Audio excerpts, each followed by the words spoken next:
के चेहरे हैं जो दिखा रहे हैं कि हमने मैनेजमेंट को किस तरह से घेर रखा है। पहली साइड से हमने ये घेराव किया हुआ है कि पूरे इंडिया में हमने इस तरह से मास्क भी देकर इस मैनेजमेंट को अपने शिकंजे में कस रखा है। दूसरा हमने तरीका अपनाया है कि अपील पे सीएचपी की तरफ से हमने मेमोरेंडम सबमिट किए हैं।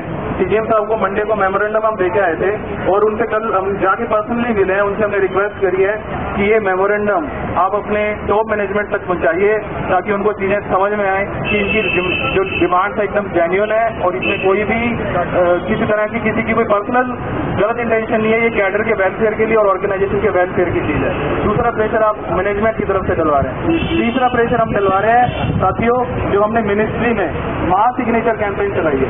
ये अपनी तरह के हम इनोवेटिव आइडिया, एक हमारी एसोसिएशन है जो इस तरह के आइडियाज लेके आती है और ये आइडिया हमारे गिल साहब ने दिल्ली में उस मंच से दिया था। साहू जी ने इस चीज को बड़ा अच्छे से लेते हुए मास सिग्नेचर कैंपेन पूरे इंडिया में करवाया। मिनिस्ट्री तक ये चीजें हमारी पहुंच गई हैं तो प्रिंसिपल जी का मेल बॉक्स भी फुल हो गया था, इतनी मेल्स उन तक पहुंची है। और चौथा जो हमारा फ्रंट है साथियों वो है ये मीडिया। ये जो मीडिया होता है ये हमारे लोकतंत्र का भी चौथा आधार स्तंभ है, तो इसको भी हमने यूज किया। मीडिया से हमारे साथी आ रहे हैं, न्यूज़पेपर में हमारी कवरेज आ रही है। तो इस तरह से हमने चारों तरफ से मैनेजमेंट को घेर रखा है। अब वो दिल्ली दूर नहीं है, पंजाब और चंडीगढ़ वालों के लिए तो दिल्ली वैसे भी दूर नहीं है साथियों। तो 29 को हमें जरूरत पड़ेगी, घूम आकर हम सब लोग पूरे पंजाब से दिल्ली में पहुंचेंगे और हमारे साहू जी के हाथों को मजबूत करेंगे। बस इसलिए मैं आपसे कहना चाहता हूँ साथियों, और मैं अपना माइक जो है साहू जी को हैंड ओवर कर रहा हूँ। Thank you sir.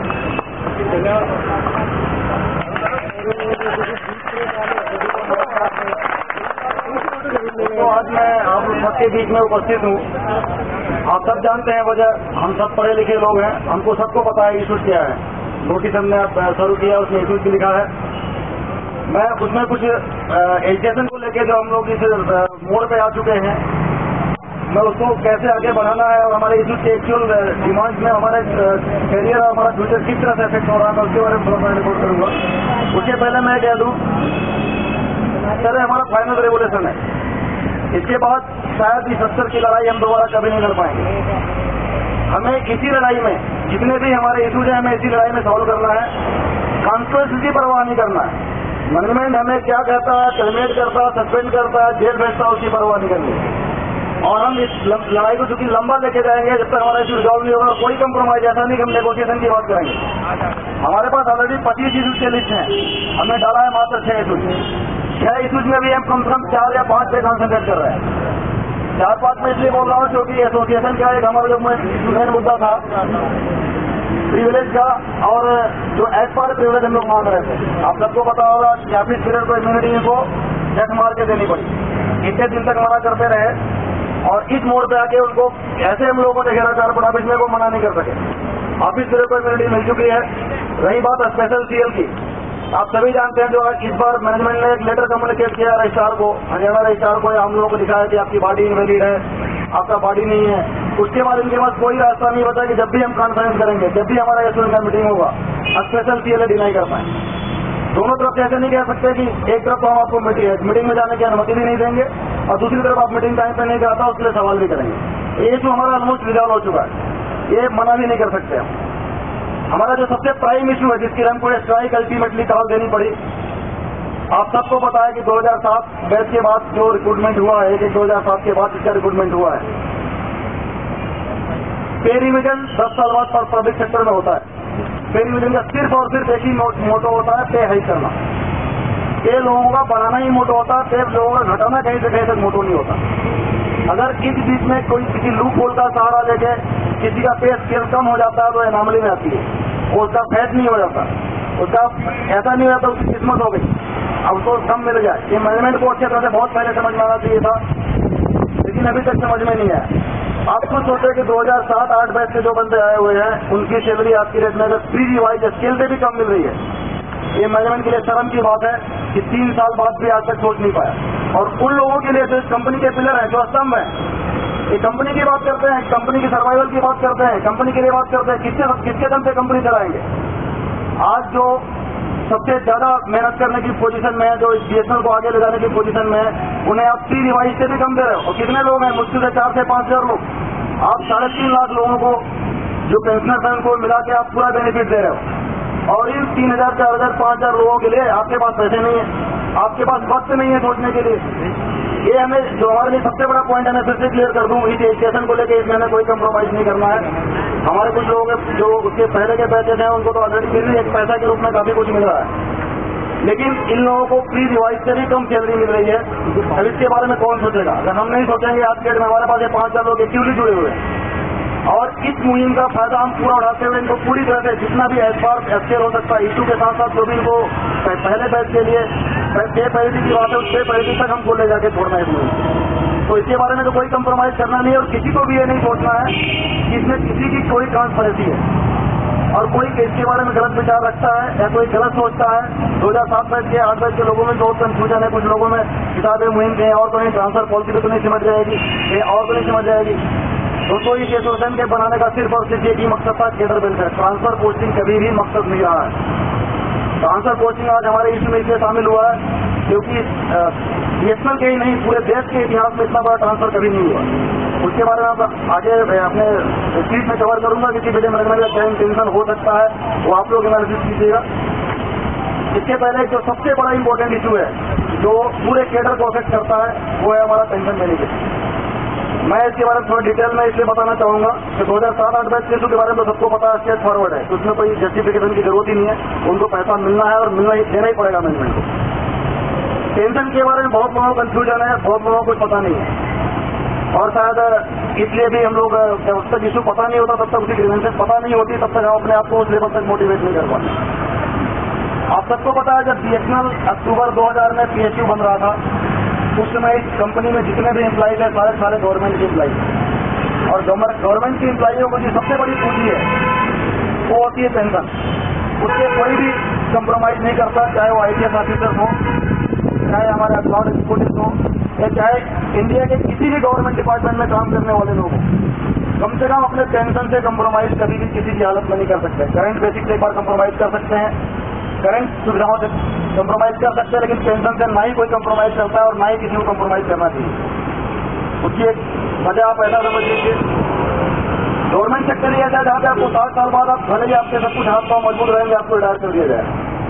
आप 60 साल के बाद इस कंपनी में काम नहीं कर सकते, ये गवर्नमेंट की पॉलिसी में आती है।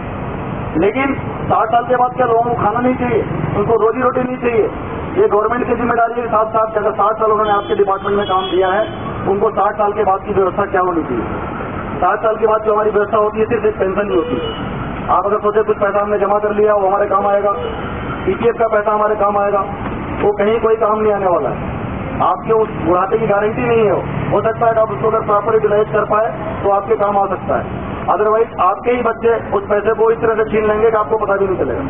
तो आप ये जो गवर्नमेंट डिपार्टमेंट में काम करने वाले लोगों की सबसे बड़ी पूंजी होती है बुढ़ापे। हम तो आज कहीं भी काम कर सकते हैं, हो सकता है हमको कंपनी पैसा ना दे, हम कहीं गड्ढे खोद के भी अपना पेट चला सकते हैं, लेकिन जब हम 60 साल की उम्र में पहुंचेंगे तो हमारे पास कोई सहारा नहीं होगा। अगर हमने 60 साल सिर्फ इस कंपनी को दिया तो पेंशन के अलावा कोई सहारा नहीं होगा।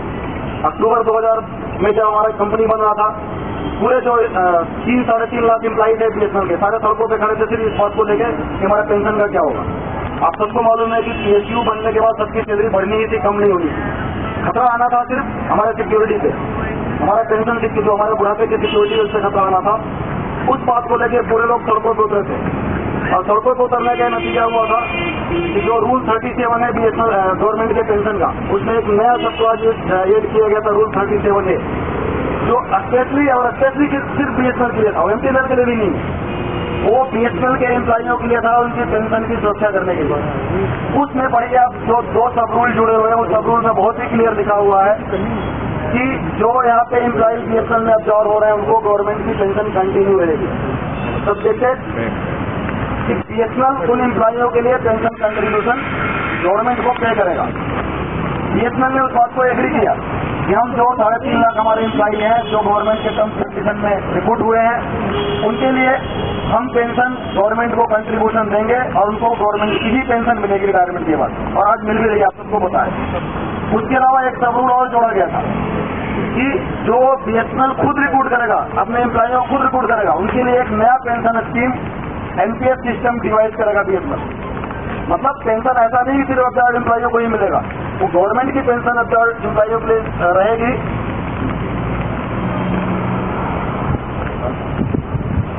एक मिनट मैं थोड़ा सा ब्रेक ले रहा हूँ फोटोग्राफ के लिए। चाहिए हमें आने जाने के लिए तो आपको देना ही पड़ेगा, कंपनी में पैसे हो चाहे ना हो।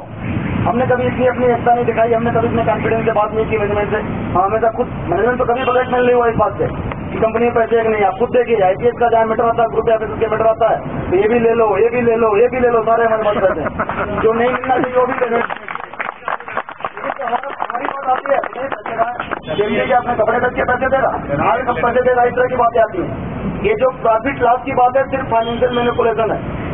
मैनिपुलेशन के अलावा कुछ नहीं। जो आपको 8,000-9,000 करोड़ का लाभ दिखाया जा रहा है, कोई लाभ नहीं है, ये फाइनेंशियल मैनिपुलेशन है। उसमें आप 25,000 करोड़ का लाभ दिखा दीजिए। जो बीआरसीएसी का गाइडलाइन है उसके हिसाब से कंपनी सिक कब कही जाती है, जो अपने नेट वर्थ का, जो 4 साल का प्रीवियस नेट वर्थ है, उसका नेट वर्थ का अगर 50% लॉस में जाती है तो वो सिक पीएसयू कराती है। सिक पीएसयू मतलब सिक नहीं हो गई, उसको बीआरसीएसयू को रिफर किया जाता है और बीआरसीएसयू डिसाइड करेगा कि कंपनी में रिवाइवल कोई चांसेस है कि नहीं है। अगर बीआरसीएसयू ने कह दिया कि नहीं रिवाइवल कोई चांस नहीं है, उसके बावजूद भी आपकी बेसिक सर्विंग बेनिफिट और रिटायरमेंट बेनिफिट खतरे में नहीं है, उसके बाद भी बीआरसीएसयू कहता है कि ऑफिस को बेच दो, लेकिन एम्प्लॉइयों को सरप्लस शेयर में डाल के उनकी जो मिनिमम रिक्वायरमेंट है, जो उनका पेंशनरी बेनिफिट है, जो उनका बेसिक सर्विस है, वो आपको देना है। इस जमीन को बेचो लेकिन देना, चूंकि आपने उनको अपॉइंटमेंट दिया है। कंपनी डूबी है तो एम्प्लॉइयों का कोई योगदान नहीं होती। कंपनी डूबी है तो इसके लिए मैनेजमेंट है, गवर्नमेंट की पॉलिसी जिम्मेदार है। एम्प्लॉय तो काम करता है, सुबह आता है, रात को घर जाता है, 8 घंटे 10 घंटे, बल्कि कंपनी में लॉस होता है तो और टेंशन लेना पड़ता है और काम करता है। तो जो बेसिक चीजें हो क्यों नहीं मिलेगी? आप खुद सोचिए कि आप जब किसी घर में किसी मजदूर को काम करने के लिए बुलाते हैं, खेत में तो से बोलते हैं सारे सब्जी फलेगी तो आपको पैसा दूंगा। वो तो सुबह आएगा तो बोलेगा साहब शाम को जाऊंगा, मुझे पैसा चाहिए। आपकी सब्जी फले चाहे कीड़े लगे, मुझे उससे देना नहीं। तो सेम चीज यही है कि जो हमारी बेसिक बेनिफिट है वो इसी वक्त की आपकी कंपनी चले जाए, बाहर में जाए, हमें तो चाहिए। हाँ, बीआरसी फर्स्ट राउंड है जिसको हम बोनस और इंसेंटिव करते हैं, अगर प्रॉफिट करेगी तो हम इंसेंटिव भी लेंगे, वो भी हम लड़के लेंगे, जो हमारा अधिकार बनता है वो लेंगे हम। लेकिन आप सोचे कि ये बेसिक बेनिफिट नहीं देंगे तो हमारे दिमाग में ऐसा बिठा दिया गया कंपनी में पैसे नहीं तो आपको बेसिक बेनिफिट नहीं मिलेगा, आपको रिटायरमेंट बेनिफिट नहीं मिलेगा। ये हमारी सबसे गलत सोच होगी जो हम इससे कन्विंस हो जाते हैं। तो इस बार हमें लेके आना कोई रीजन नहीं चलेगा कि आपको पैसे नहीं है। आप घर बेचो, केमडी बोलते हैं कपड़े बेच के दूंगा तो बेचो कपड़े, अगर उससे पैसे आते तो आपको भी बेचना पड़ेगा, नहीं तो कोशिश करो। रखा अगर ऐसा आप कई बार इस तरह की चीजें बोल चुके हैं। 78.2 में भी आखिरी दिन की मीटिंग में सही बात है सर, यही एसमेनू साहब हमारे थे, उसमें लीड कर रहे थे। उसमें गए मतलब उसमें अगर हम लोग शामिल नहीं हुए तो उस मैटर में तो वाकई में डिमोरलाइज हो गए थे। केमडी ने इस तरह बात की, कहाँ से पैसे लाओ, कपड़े बेचो अपने, कहाँ से पैसे दूंगा, इस तरह की उन्होंने बात की। जब हम लोगों की मीटिंग हुई सबकी ज्वाइंट फोरम की, एसमेनू साहब एक बड़ा पैसा तो वाकई में प्रॉब्लम है, हम इसको कैसे करें, काम करते हैं। वो उन्होंने मैचिंग सेविंग का एक फार्मूला दिया है। मैचिंग सेविंग मतलब अपना ट्रांसपोर्ट अलाउंस फोरगो करते हैं, एरियर फोरगो करते हैं और कुछ इदारे फोरगो करते हैं, ये फोरगो करते तो देने को तैयार। हम लोग बैठे थे क्योंकि हम लोगों को थोड़ा जोश, उनको उनके अंदर इतना जोश भी नहीं रहा कि इस तरह की एक्टिविटी के बारे में सोच सके। हम लोगों ने कहा आप क्यों छोड़ दें, रीजन क्या है, एरियर क्यों छोड़ दें, पैसे नहीं ठीक है, जब आएगा तब दे देना, मना क्यों करेंगे नहीं देंगे। रही बात अनाउंसेस की, अनाउंसेस क्यों छोड़ दें, क्या मिल रहा है, मिनिमम अनाउंसेस तो मिल रहा है हमको, उसको क्यों कॉम्प्रोमाइज करें। अरे 78.2 क्यों नहीं देंगे, आईपीएस को तो पूरा दे रहे हैं, 6 से कमीशन का रिकमेंड में फुल दे रहे हैं, हमें क्यों नहीं देंगे। और नहीं देंगे तो ठीक है, जो कंपनी में आप जब सारे एक प्लेटफॉर्म पे आ चुके हैं तो क्या है कंपनी चल पाएगी, उसको गवर्नमेंट कंपनसेट करेगी, जहां से जाएगा 100% शेयर गवर्नमेंट का, गवर्नमेंट दे। लेकिन हमारे तो बेसिक बेनिफिट है, काम करो तो उसके बाद उनमें जो होता है और जाके वहां पे जाके जो मैंने बात देखी और लास्ट में केमडी साहब आते हैं, सारा 4-5 करोड़ का मीटिंग चला और लास्ट में जब वहां पे केमडी साहब आए, जब मामला रिजॉल्व हो गया, चलो इससे कॉम्प्रोमाइज कर लेते हैं, यहाँ तक हमको मिलना चाहिए। आगे बोलते हैं यार मेरे समझ में नहीं आया आज तक 3 साल से आपका मैटर पेंडिंग क्यों होता। ये तो आपका अधिकार है, तो मिलना ही चाहिए। कैसे पेंडिंग चल रहा था, कोई बात नहीं, ये तो आपको मिलेगा ही, मैं कमेंट करता हूँ, है ना। ये मैं जो अगले बोर्ड मीटिंग में अप्रूव करूंगा और मैं इसको गिरा के रहूंगा, आप लोग जाइए और काम करिए। कंपनी में अगर जो भी पैसा आएगा सबसे पहले हमारा एम्प्लॉइयों का है, उसके बाद कुछ और काम होगा। इन्वेस्ट नहीं करेंगे, गवर्नमेंट को नहीं देंगे उसका जो है कंट्रीब्यूशन, लेकिन हमारे एम्प्लॉइयों को जो भी पैसा आएगा एम्प्लॉइयों को जाएगा। इस तरह की बात उन्होंने किया, इसमें भी ऐसी बात करेंगे, आप लोग देखते रहिएगा। अभी तो बोल रहे हैं हमारे पास पैसे नहीं है, ये नहीं है, वो नहीं है, आके उसमें भी बात करेंगे, नहीं ये तो आपका अधिकार है, तो मिलने चाहिए था, जो इसके चलते पेंडिंग है, मेरे समझ में नहीं आया था। तो ये आवाज इस जगह से कब आएगी जो हम उनको फोर्स करेंगे इस बात के लिए कि नहीं हम तो अब कर रहे हैं जो, और आवाज आएगी 100% आएगी। और जल्दी हो सकता है, मुझे लगता है 29% नौबत ही में आए, जो देश में माहौल दिख रहा है 29 तक का नौबत ही में आएगी।